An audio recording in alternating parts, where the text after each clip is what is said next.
होली त्योहार के बारे में बताऊं आपको, मानोगे?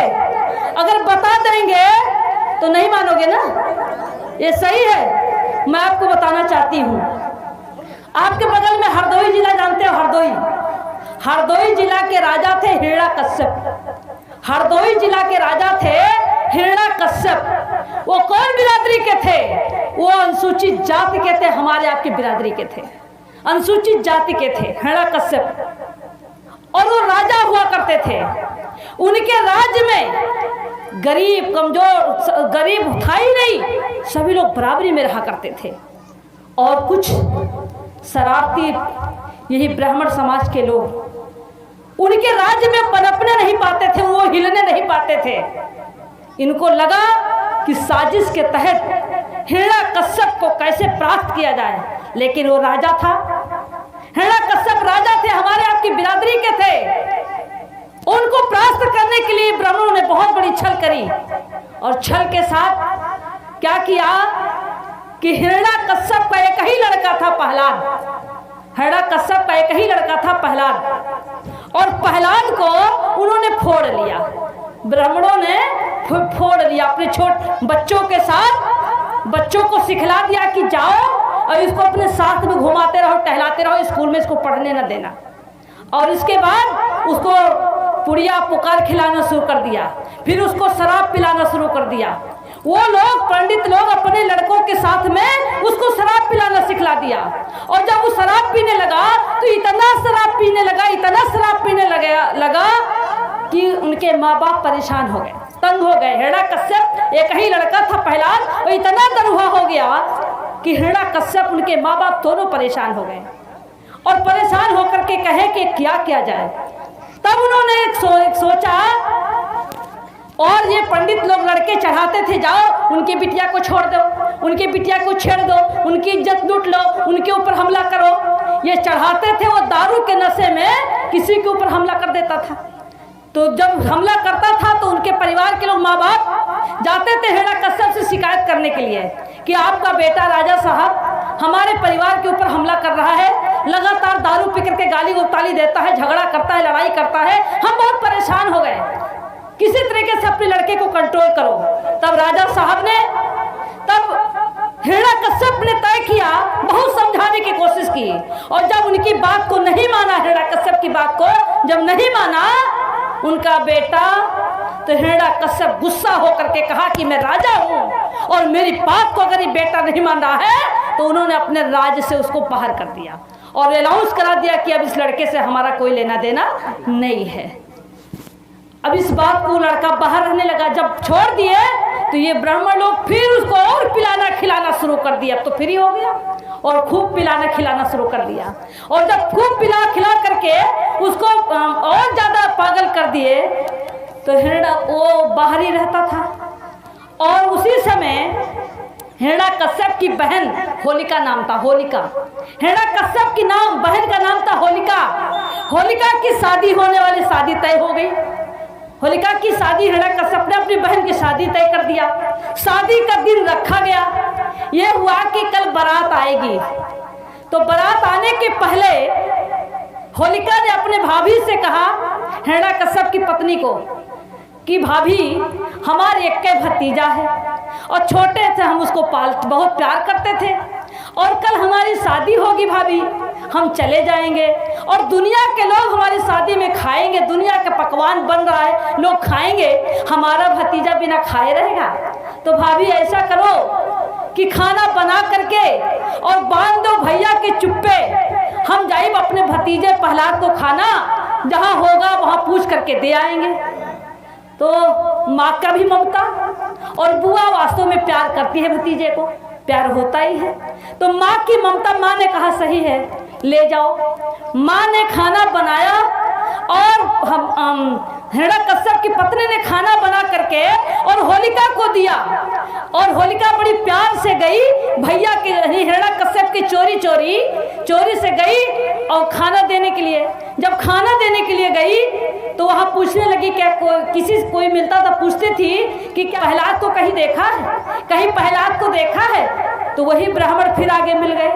उन्होंने कहा हाँ देखा है, वो गांव में है, वो वहाँ आगे चले जाओ, पड़ा हुआ है, दारू पी करके पड़ा हुआ है। तो उनकी बहन होलिका वो भाई के पास फिर जाती है, और जब वहाँ जाती है तो पता चला कि वहाँ नहीं है। तो फिर वहाँ ब्राह्मण लोग कहते हैं यहाँ नहीं, वो खेते में पड़ा है, वो खेते में पड़ा है। तो वो खेते में चले जाते हैं। जब होलिका वहाँ जाती है तो वहाँ घेर करके ब्राह्मणों ने उनकी इज्जत लूट लिया, उनकी इज्जत लूट लिया। जब इज्जत लूट लिया उनकी, और वो खून से लथपथ थी, तो इन लोगों ने फिर सोचा कि इज्जत भी लूटा, खून से लथपथ है। ऐसी स्थिति में जब राजा को पता चलेगा तो राजा तो हमको मरवा देगा। तो उसने कहा कि रात भर उसके साथ इज्जत के साथ खिलवाड़ हुआ, और सुबह भोर में 4 बजे खेत, गांव के किनारे खेत में उसको लकड़ी कंडा ला करके उसको फूंक दिया, होलिका को फूंक दिया। होलिका जल के राख हो गई, मर गई। होलिका जल के राख हो गई। और सुबह जब हुआ तो होलिका की बारात आनी थी, और होलिका घर में है नहीं। हिरण्यकश्यप राजा की पत्नी भी परेशान हुई, कहें कि अरे रात के गई थी खाना देने, काफी देर पहले दिन ही में गई थी, रात भर बीत गया, अभी तक नहीं आई, बारात आने वाली है। हिरण्यकश्यप जाके हिरण्यकश्यप से बताती है अपने पति को कि होलिका गई थी खाना देने अपने भतीजे को प्रहलाद को, पता नहीं कहाँ रह गई। तो वो कहते हैं कहाँ है? उन्हें कहा कुछ पता नहीं चल रहा है। तब राजा साहब ने अपने खुफिया एजेंसी को भेजा, और खुफिया एजेंसी को भेजा पता करने के लिए। तो बहुत ढूंढे, नहीं पाए, वो तो जल के राख हो गई। तो जो शरारती लोग थे, कुछ लोग जो गांव के लोग थे, जो देखा था चुप्पे चुप्पे से खेल जो प्रहलाद के साथ होता था, तो राजा के खुफिया से उन लोगों ने बताया, और जब बताया तो उन लोगों को पकड़ा गया। उन लोगों को पकड़ लिए जिन लोगों ने मारा था होलिका को, इज्जत को लूटा था, मारा था, उन लोगों को पकड़ लिया। और पकड़ने के बाद उसने पूछा कैसे घटना क्या हुई। तो उन लोगों ने बताया कि ऐसे ऐसे प्रहलाद को खाना देने गई थी, और हम बहका के ले गए, उनके साथ इज्जत के साथ खिलवाड़ किया, और फला खेत में गांव के किनारे उसको मैंने कंडा लकड़ी से फूंक दिया। तब राजा को आक्रोश आया, और राजा को जब आक्रोश आया तो राजा ने उन 5 लोगों को अपनी तलवार की नोक से उसको चीर दिया, माथ पर चीर दिया, और चीर करके गधा पे बैठा करके मुंह पे काली पोत करके और गांव में पूरा गांव घुमाया, और सारे लोग कहे अबीर है। अबीर मतलब इसमें वीरता नहीं, एक कायर है। ये धोखा से हमारी बहन बेटी को मार डाला, इसने इज्जत को लूट लिया, इसको धोखे से मार दिया। तब से अबीर लोग लगाते माथे में ना, अबीर के मतलब क्या? अबीर मतलब ये में वीरता नहीं है, ये धोखे से, पीछे से धोखा किया, धोखे से मार दिया। तब से लोग उसको अबीर लगाते हैं, तब उसका नाम पड़ा अबीर। और तभी से लोगों ने कीचड़ से, मिट्टी से, जिधर वो जाता था लड़के खूब मारते थे, कीचड़ फेंकते थे।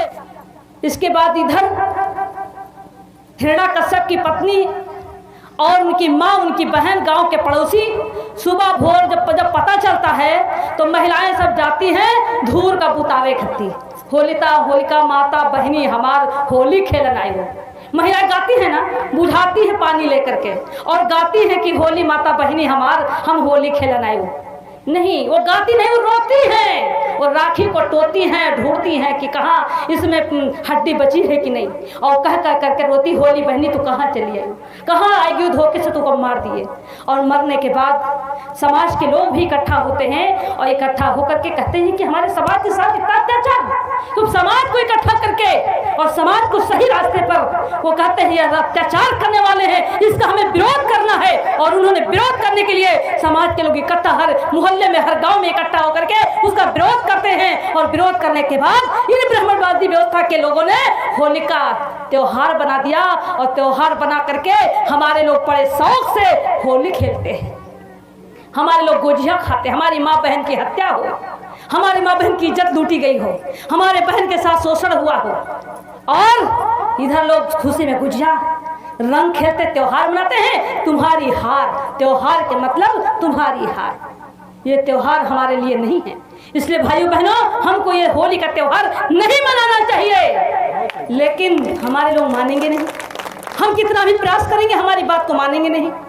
मैं आप लोगों से इसलिए कहती हूँ अपना इतिहास जानो, अपना इतिहास पढ़ो।